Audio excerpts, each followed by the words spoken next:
دین کا پورا علم ہی نہ لینا. جس طرح ایک مسئلہ بڑا مشہور ہے، میں آپ کو اس کے بارے میں سمجھا دیتا ہوں. سارے مولویوں نے برباد کر کے رکھ دیا. شیعہ کا تو خیر دماغ ہی خراب ہو گیا نا، وہ تو ہو ہی پاگل. بالکل روزہ رکھنے میں شیعہ پاگل ہو چکے ہیں. ہمیں تو ایسے کہتے ہیں نا کہ آپ کو تراویح نہیں آتی، آج کل حسن اللہ یاری بناتا ہے، او جی تراویح ان کے نبی نے 3 دن پڑھی، او کر لیں گے تمہارا علاج بھی. ہماری تراویح چھوڑو، وہ جو گھوڑے نکال کے پیشاب پیتے اس کا بتاؤ کیا کرنا ہے. ہمارا تو ساری بات میں تم کو بتائیں گے. قرآن ہی پڑھتے ہیں نا، کر لیں گے ہم بھی. ہمارے استاد جی منع کرتے ہیں ٹھیک ہے، لیکن یہ کوئی طریقہ تانے کے طور پر آپ ہمیں بات سمجھاتے تو اپنا بھی آپ دیکھ لو نا.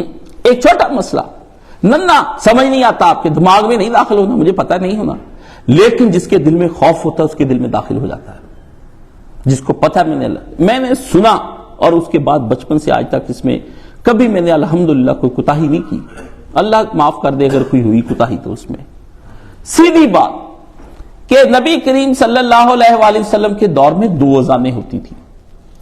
ایک فجر اور ایک فجر سے 5 منٹ پہلے فجر، 2 اذانیں ہوتی تھی. آپ اس کو تہجد کی اذان آج کے دور میں کہہ لیتے ہیں. یہ جو 1 گھنٹہ پہلے اہل حدیث دیتے ہیں، یہ کوئی جائز اذان نہیں ہے. اذانیں 2 تھی نبی علیہ السلام کے دور میں فجر کی.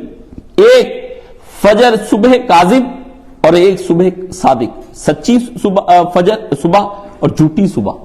2 صبح ہوتی تھی. تو شروع میں اس طرح کر کے جب 2 اس طرح کر کے لگ ہوتا ہے نا، پو پھوٹتی ہے اس طرح سے کر کے.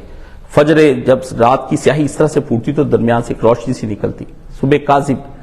جب پھر اس طرف سے نکلتی ہے تو یہ کیا ہو جاتی ہے، یہ ہو جاتی ہے صادق.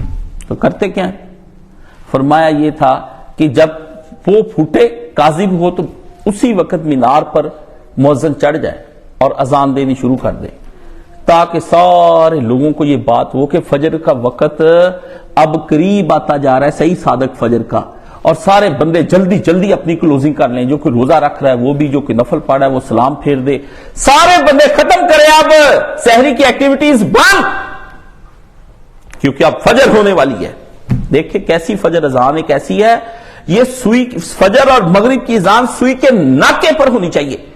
اتنا سا بھی سیکنڈ ادھر نہیں ہونا چاہیے نہ ادھر ہو چاہیے. بیٹھا ہو، میں نے دی ہے، میں نے پتہ نہیں کتنے سالوں اذانیں دی ہیں. مولانا صاحب دلاتے تھے تو مجھے کہتے سوئی دا نکا دیکھ کے کاشف اذان دے. تو آنکھ ہوتی تھی اوپر اور میں اس کی 1 سیکنڈ بھی اسپیکر پہلے چلا، بس ساتھ ہی ادھر ہوا سیکنڈ اذان اسی وقت. یہ نہیں کہ ہم نے اذانیں نہیں دی، ہم نے دی وہ 5 چھٹی سے اذانیں دے رہے ہیں. تو استاد سے سیکھتا تھا ہر کام میں کہ اگر میں نے اذان دی پہلے مجھے بتائیں اذان کے فضائل کیا ہیں، پھر مجھے بتائیں اذان کے کلمات کیا ہیں، پھر مجھے مسائل اس کے بتائیں. انہوں نے پہلے مجھے سارے سکھائے، پھر اس کے بعد چھٹی جماعت کا جو مسئلہ اذان کا مجھ سے آپ نے پوچھنا پوچھ لیں. تو جب وہ اذان ختم ہوتی تھی وہ اذان دیتے تھے حضرت بلال، اور دوسری اذان کیا ہوتی تھی فجر کی ایکچوئل اذان وہ دیتے تھے حضرت عبداللہ ابن مکتوم رضی اللہ تعالیٰ عنہ نابینا صاحب. اب ہوتا کیا تھا، یہ اذان دے کے اتر رہا ہے، دوسرا صحابی اذان دینے کے لیے چڑھ پڑتا تھا، بس وہ اذان ہو جاتی. تو نبی علیہ السلام نے مسئلے میں بتایا لوگ اس وقت کیا کرتے تھے، پہلی اذان پہ ہی اپنا روزہ بند کر دیتے تھے، جلدی سے پیالہ رکھ دیتے تھے، جو کھاتے تھے وہ نکال دیتے تھے. لوگوں کو ٹریننگ دی تھی نبی. حدیث کے اندر ہی ساری بات چھپی ہوئی ہے کہ حضور نے کیوں کہا جب پہلی اذان دی جائے تو کھاتے رہا کرو. اس کا مطلب لوگ کھانا بند کر دیتے تھے. نا قرآن مجید نہیں سمجھ رہا، نہیں حدیث. بڑے بڑے مولانے مولوی شیخ مسئلہ بتاتے ہیں، دماغ الٹا ہوا. حافظ بہر علی زئی کا بھی ہو گیا، میں نے اس کا بھی پڑھا، کچھ نہیں اس کو آیا. یہ مولانا پہ الزام اس نے یہی لگایا تھا کہ مسئلہ نہیں پتا خود نہیں تھا. اللہ سے مرحوم کو جنت دے. اور اللہ کے بندے پھر فرمایا جب دے بلال اذان تو کھاتے رہا کرو، اور جب دے تمہارے پیچھے عبداللہ ابن مکتوم اذان تو پھر تم پیالہ ہاتھ سے چھوڑ دو. لو جی بندے اسی روایت کو لے کے نا کہ جب اذان دے تو کھاتے رہا کرو، اس کو لے کے اذان ہو رہی ہوتی ہے اور سارے بندے روٹی کھا رہے ہوتے ہیں، کہتے ہیں حج اذاناں ہو رہی ہیں. میرے دادا جی کے پاس میں بیٹھا تو میں چائے کا کپ پینا تھا، مجھے کہتے پی پول ہے حج اذاناں ہو رہی ہیں. میں کہا ابا جی یہ حرام ہے، یہ جائز نہیں. آدمی کے اندر جان ہو تو کچھ کر لیتا ہے. دوست ہے بلال، وہ میرے پاس بیٹھتا ہے، روزے 2-4 اس سے کھلے، اس سے میں نے کہا نہیں بھائی اب نہیں کھانا، بس حکم ہو گیا اللہ کا، نہیں کھائیں گے.